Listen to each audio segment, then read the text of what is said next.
Good morning guys! Ayan, welcome back again to our YouTube channel. So, ang tagal ko nawala, ang tagal ko nagpahinga. Kasi nga, syempre, naging busy tayo sa buhay natin, nagkatrabaho tayo. So, ngayon na rin ulit ako nakabalik. So, ayan, for today's video, pasensya na po kayo sa aking face kasi kaka-woke up like this lang natin. And then, naglagay ako ng collagen kasi nagda-dry yung face ko. Ayun, nagpaliwanag pa. Anyway, normally, so na-vlog ko na to before yung normally na ginagawa ko pagkagising ko sa umaga. So dahil nakapasok kasi ng lahat, so ito na yung aming, tingnan nyo yung salon namin, ganyan kagulo. Ito yung sinampay namin kahapon pa, dahil dumating ako panggabi kasi ako kagabi. So yung sinampay ito, hindi nila natupi. So ako magtutupi niya. So magtutupi muna tayo and then magilinis ako dahil hindi ako nakapag-vacuum. Last na vacuum ko kailan ba ako nag-vacuum? Basta ilang araw na. So, kailangan natin mag-vacuum dahil sobrang dami ng buhok sa bahay namin. So, ayan, before we start cleaning the house, ayan, sa mga bago po sa aking YouTube channel, welcome po sa aking YouTube channel. Ako po si Cherry Ann sa Church TV na nakabase dito sa Madrid, Spain. So, tara, samahan niyo po ako maglinis.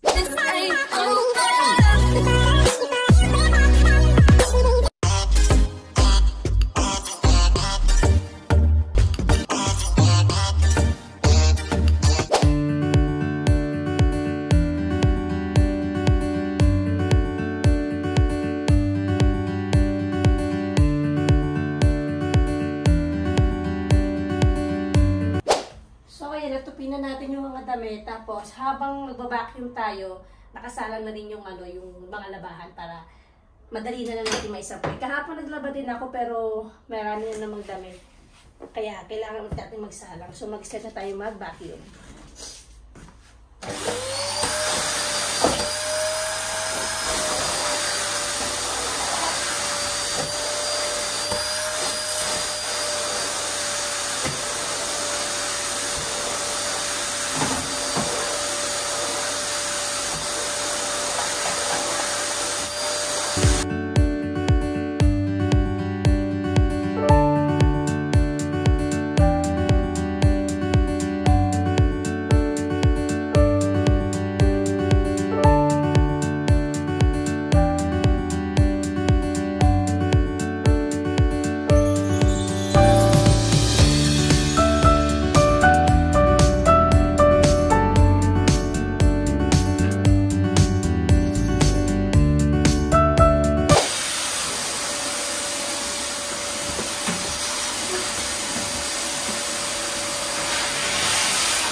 Paglinis pa lang dito sa sala namin, mauna ko talaga yung oras ko.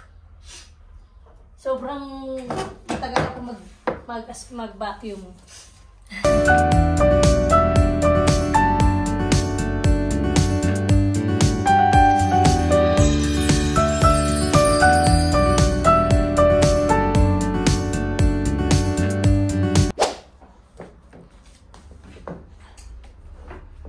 Ayan, after nating mag-vacuum, tas malapit na rin yung washing ko, pinupunasan ko naman ito. Pero alam ko ulan eh. Kaya dito lang naman sa loob. Kasi hindi ko na talaga siya... Buti na lang kamo this week, ang hapon ako lagi. Kaya may time akong maglinis ng bahay namin. Kung naalala nyo before yung mga video ko, pagka panghapon talaga ako, mas marami akong nagagawa, nalilinis ko yung bahay namin, nakakapaglaba ako.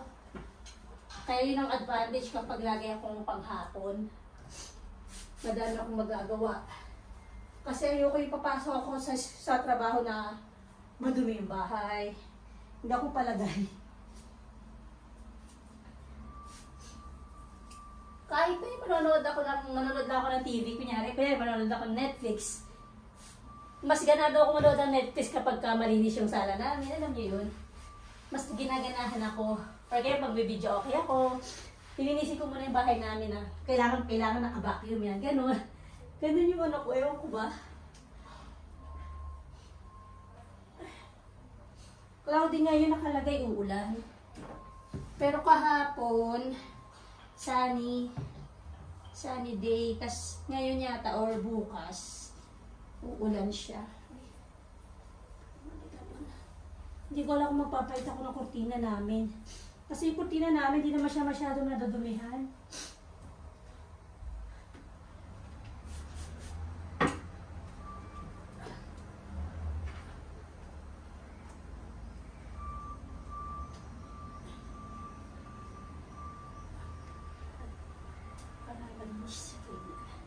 Tapos syempre, hindi natin kakalimutan diligan yung mga orchids. Ayan, may mga flowers siya.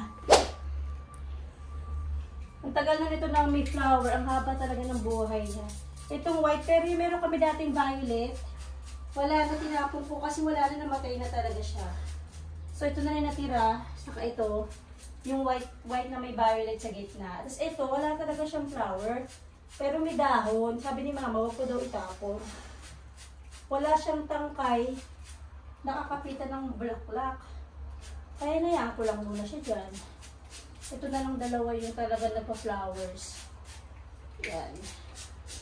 Kailangan didiligan yan. Saka ito. Ito. Hindi na siya nag-flower. Kulay white to eh. Niligay lang sa amin sa grocery. Yung nag-open yung bagong grocery dito sa amin. Free lang to. Pero kung bibilihin mo itong halaman na to, nasa 1 euro lang siya. So, equivalent niya nasa 61 pesos. Ayan, pero maganda yung dahon niya. Wala pa lang siya. Kulay white yung flower nito.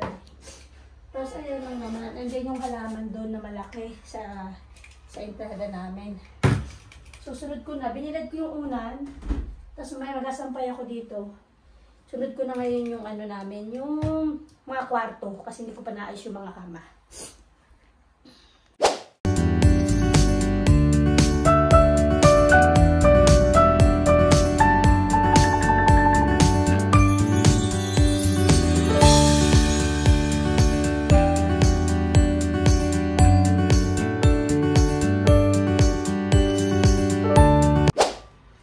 Ito yung kwarto ng anak ko na isa. Nagpo-practica na siya. Yung nag-work siya nag-training siya sa pharmacy. So, kaya nakakapaglinis ako dito. Kasi kapag nandito sila, hindi mo naman malilinis today. Nandito sila lagi sa room. So, kapag walang tao, mas maano ako maglinis.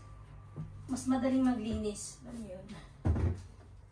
Huwag na rin yung bintana na.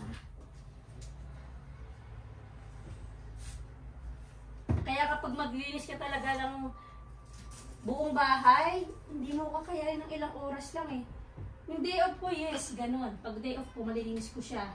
Yung talagang hindi madalian. Pero pag ganito may pasok ako, kasi 12:30 na, ang pasok ko is 4 PM.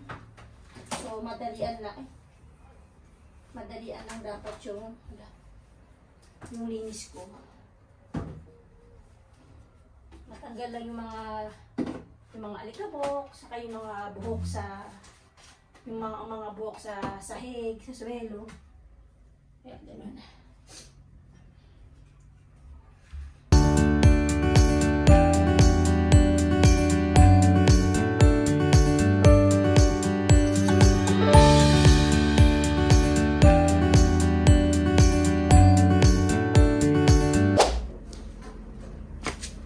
So, dito naman tayo guys sa kwarto namin. Sobrang kalat. Ang daming nakalagay dito sa kabayo, yung mga damit. Tapos mag-aayos pa lang ako ng kama namin.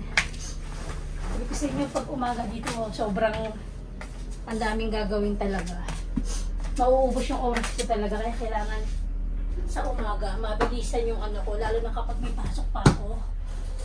After. Hindi mo na ako magpapalit ng bedsheet kasi kakapalit ko lang ng isang araw. So, ganito ang ginagawa ko kapag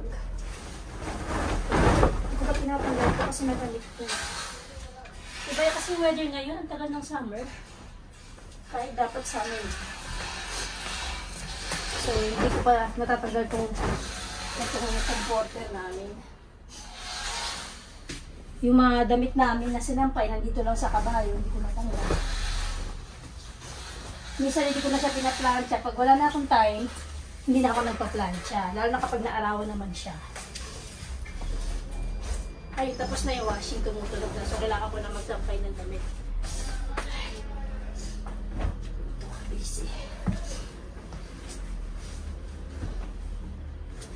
Kaya bago ka pa pumasok sa trabaho, pagod ka na. Alam mo yun. Kahapon naglaba din ako eh. Mga decolor. Ay no, puti pa rin nilabang ko kahapon. Diba yun, decolor? Teka, kailangan na natin magsampay kasi uulan mamaya. Habulin natin habang may araw pa. Kunin ko muna yung labahan. So ayan, magsampay na tayo. Maingay kasi may ginagawang kung kalsada ginagawa nila. Kaya maingay dyan, kaya lagi nakasara yung bintana namin.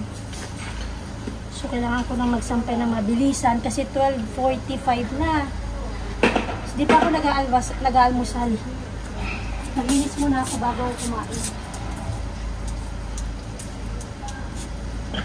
So yung almusal ko sa katanghalian po, isa na lang. Ay, sampay muna tayo. Ito, inaayos yung namin, dyan sa baba. Yan. Tapos yung doon, saka yung doon sa tapat namin, yung dalawang bahay na yan, bago na yung nakatira dyan. Kasi inobra yan eh. Inayos ulit. Tapos iba na yung nakatira. So magsampay muna tayo na mabilisan guys. Para madali tayo matapos. At hindi pa ako kumakain. Nagugutom na ako.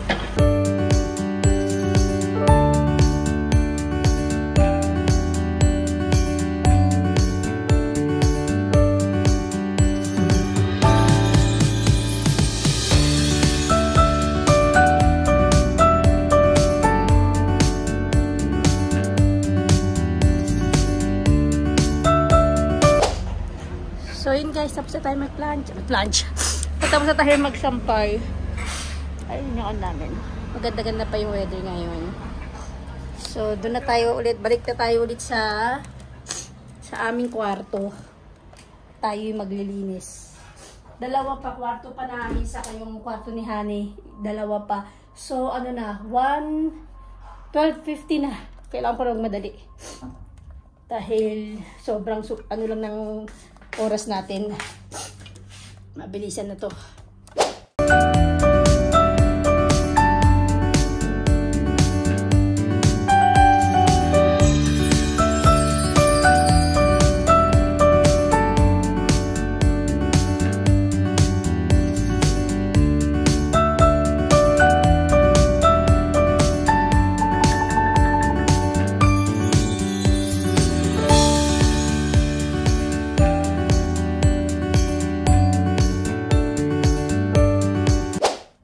So, dito na tayo guys. Pinaka-last.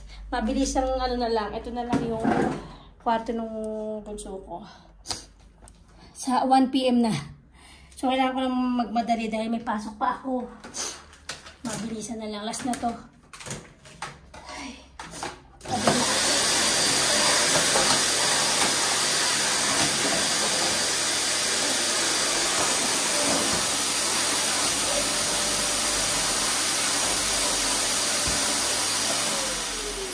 Kailangan dito talaga, pag talagang yung linis ako todo ng vacuum ako ng buong bahay, kailangan day off ko, ganyan. Tapos nagsampay pa ako. Pag kami pasok talaga ako, mabilisan na yung ginagawa ko. Importante lang, alinis ko yung tanggal ko ng kabarot.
talagang pati yung mga ibabaw ng aparador, nalilinis ko. Halos lahat, pati yung CR namin. CR namin maliit lang naman eh.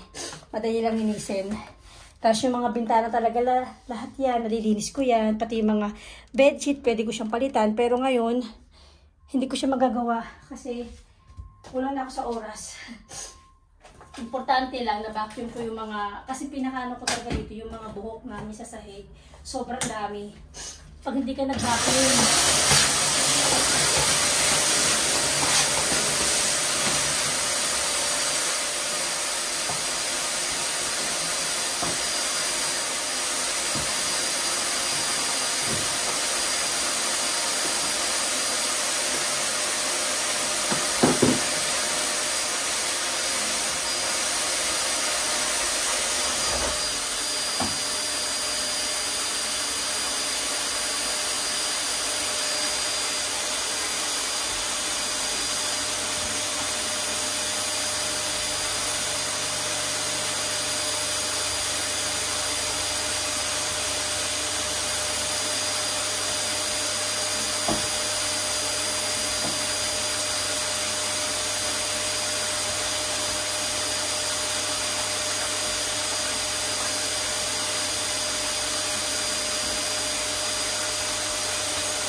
malikabok pa rin, ewan kung bakit.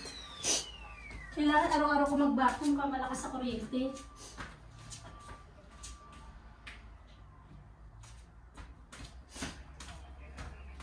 So, pupunasan ko lang na onti itong ano niya. Dito naman kapag summer, sa mga kwarto nila, sobrang init. Tapos pagka malamig din, pag winter, sobrang lamig. Kasi yung kwarto nila nakatapat dito mismo sa open na, no? Kaya sobrang, pag mainit, sobrang init. Pag malamig, sobrang lamig.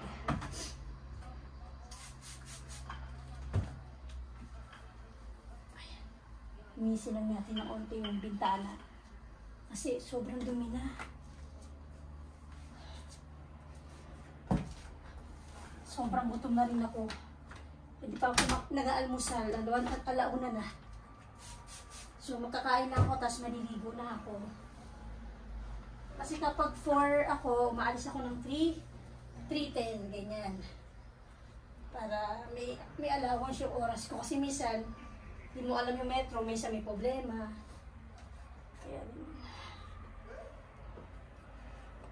so, ganyan to ako lagi kapag panghapon ako, ito lagi kong ginagawa. Pero yung vacuum din naman kasi dati, araw-araw talaga ako nag-vacuum. Eh, ang laki ng kuryente namin.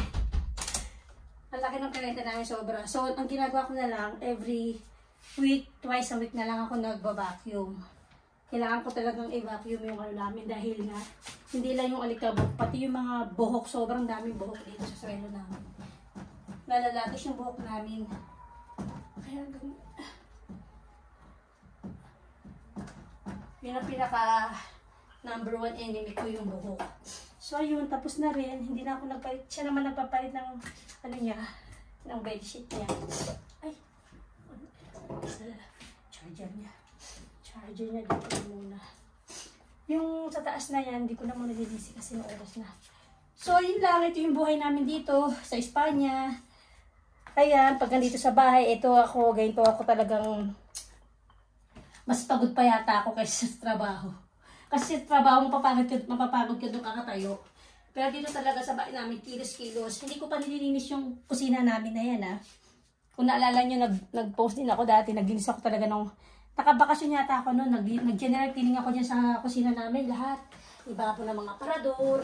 Yun naman madalang kong gawin yung once a month lang yun. Kasi yung mga mantika. So yun lang po. Maraming salamat po sa pagsama. Sa paglilinis ko sa, konting linis sa bahay namin. Ito po yung buhay namin sa Espanya. After nito, mag-work and then gabi na rin kami magkita ng asawa ko. Yung mga bata, mamaya na rin ang uwi nila. So maraming salamat po sa panonood, sa mga nakarating hanggang dulo. At magkita-kita po tayo ulit guys sa susunod kong video. Thank you!